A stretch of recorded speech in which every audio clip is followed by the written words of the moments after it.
Something that made me happy yesterday was Zilker Park, Austin, Texas. Hundreds of people there. Maybe over 1,000, but lots and lots of people, and very few wearing masks. It made me feel good to see a return of the human spirit. It felt good to see the removal of fear, and still there's a lot of people cowering in fear that won't go anywhere. I've heard of people whose parents will not let them come to Thanksgiving because of the boogie virus. Well, here's a rude awakening for you if that's your mindset, and some facts, right? So let's just break this down real quick. I want to talk about this. I've been putting it off, but it needs to be said. So nature itself, on average, on a daily basis, from what science has observed, there's something between 50 to 100 coronaviruses floating around that mutate and change, whatever, and there's probably quite literally thousands of them, okay? This is of nature. Now, whether this current C19 thing was manipulated in a lab and released or whatever, some scientists have looked at it, or at least what they think they're looking at, because we haven't even technically isolated this thing, apparently, and there's so many strains or whatever. So I just think a lot of what science and medicine is doing right now is stumbling around in the dark and just using a lot of fear and propaganda and agenda and BS, but we won't get into that. If there are 50 to 100 of these things every year that mutate and evolve, and some die off and some proliferate, right? What makes you think that you can cower inside and wear a mask and do these things? I mean, what, for the rest of your life? Is that going to save you? Like, I remember at the beginning of this 2020, somebody, I believe he was a scientist, might have been an epidemiologist or virologist or something. He made a really good point that kind of put my mind at ease. And I wasn't really buying into the fear, but it was something where I might think to wash my hands a little bit more, whatever. Now I don't do anything, okay? That's just a personal choice. He said that, by the looks of it, if it is spreading even a little bit like what they're saying it is, right, with the exponential growth and all the curves and all the whatever, what will happen is everybody will get it eventually. So just do what you can do. Focus on your health. Go outside, get vitamin D, exercise, don't eat sugar. Like, you know, for me, that's my prescription for people. Not convince yourself that a little bit of cloth mass is going to prevent anything, or that a little bit of space is going to prevent anything, or that locking yourself in your home is going to prevent anything, because science doesn't support any of that. That is all just political BS and fear-mongering BS. So if we assume that no matter what you do, no matter what preventive measures that you partake in, you will eventually get it, right? And then if we take that same logic and apply it to every year for the rest of your life, to which there could be a new one that mutates, maybe it's worse, more aggressive, or maybe it is manufactured and it's a bioengineered weapon, which is a big thing, okay? That nobody really thinks about. People have no idea what governments are doing and creating super viruses and bugs and crap that could probably like literally wipe out humanity if ever released. Like, the fact that this hasn't happened more often is actually surprising to me. So let's, again, apply our framework. Everybody's going to get it no matter what, if it does spread the way it spreads, and if it does exist the way they say it exists, okay? Everybody will get it. Your mask won't save you. Locking down and staying inside won't save you. We are just too connected of a species and a world to which, if we did shut down the economies, millions and millions of people would die just from lack of food, right? Not to mention electricity or other things, essential services, whatever, okay? And then every year of your life, you're going to be at risk for getting another potential coronavirus or other rhinoviruses or other things that we can't even fathom right now. So what this means is masks aren't going to save you. Social distancing isn't going to save you because they're not sustainable long term.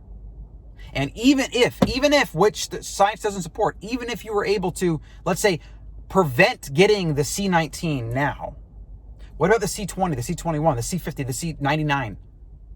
What about the other ones that actually have an aggressive death rate? What if there's a new modern day bubonic plague? Science suggests, and the numbers and all the different variables suggest that you will get it no matter what.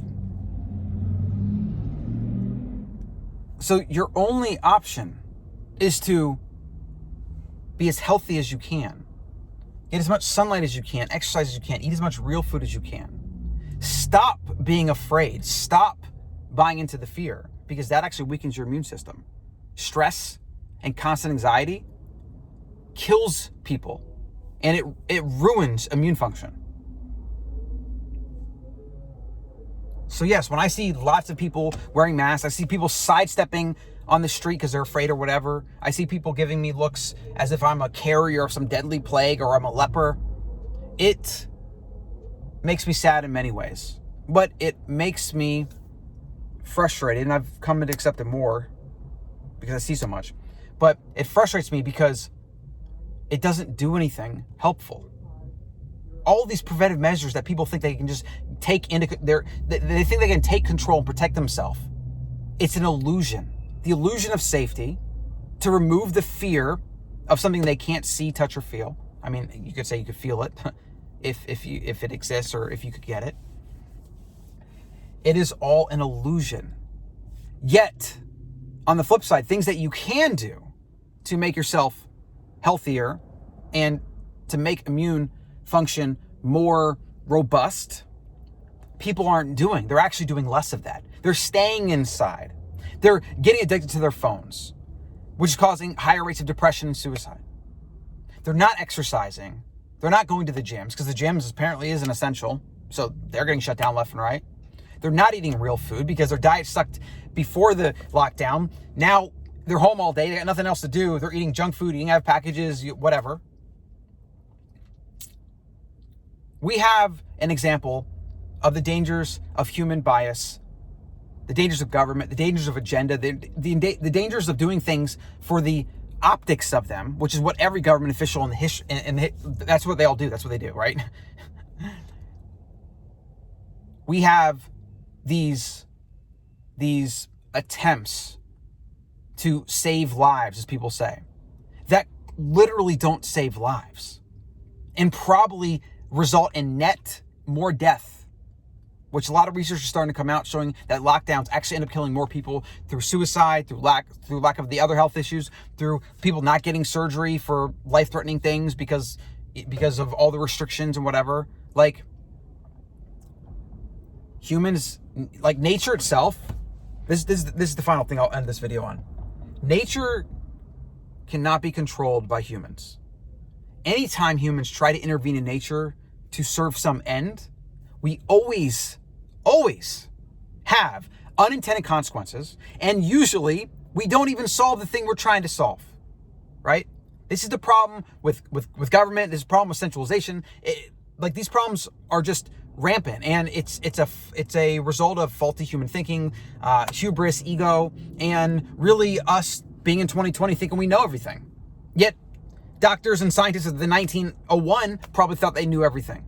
Doctors used to bloodlet and leeches and do these things for their patients, and they didn't know what they're doing. And yet today we have this blind trust of scientists and experts and this and that, whatever. But really good scientists are in the business of saying, I don't know. I don't know. Bad scientists come out and make these broad statements saying, like, I analyzed some graph and this is what's going to happen and whatever. And then they try to get into the prediction game. That's why most of what you see from science and government is flawed at best, and actually based on fear-mongering and a net negative for society and people. And it's just a shame. It's a damn shame. So this is probably going to be the longest Instagram video I've ever posted, but there are things you can do to mitigate your risk to any virus, to anything. And that has nothing to do with masks, social distancing, or locking down. So get outside, eat real food, prepare your meals at home, stop eating grain, sugar, and vegetable and seed oils, which is at most restaurant food. Learn how to cook a steak in a cast iron pan with a little bit of ghee. Nature's perfect food right there. You can eat that every meal and live a long, healthy, prosperous life. Stop perpetuating the fear, though. Stop being afraid. Stop plugging into the mainstream media and all that garbage. Even the presidential election is a freaking smokescreen to what's really going on and who really has the power. I find myself getting caught into that at times. Stop putting faith in things that don't work. That's what it is. That's what I can't stand. You know, until you've read the research around masks, all the research pre-2020 all of it pretty much says we can't prove masks work. And there's risk to cloth masks. There's tons of research about this. Now what are they trying to do? Push a bunch of research out post-COVID in 2020. They're trying to show that masks might do this or might do that. And most of it is based on epidemiology, which is observational data from very faulty data sources. And that's exactly why people believe that nutrition research is what it is, and that you shouldn't eat meat and salt is bad for you, whatever. It's all based on observational garbage research. That's it. Don't be afraid. Take your health into your own hands.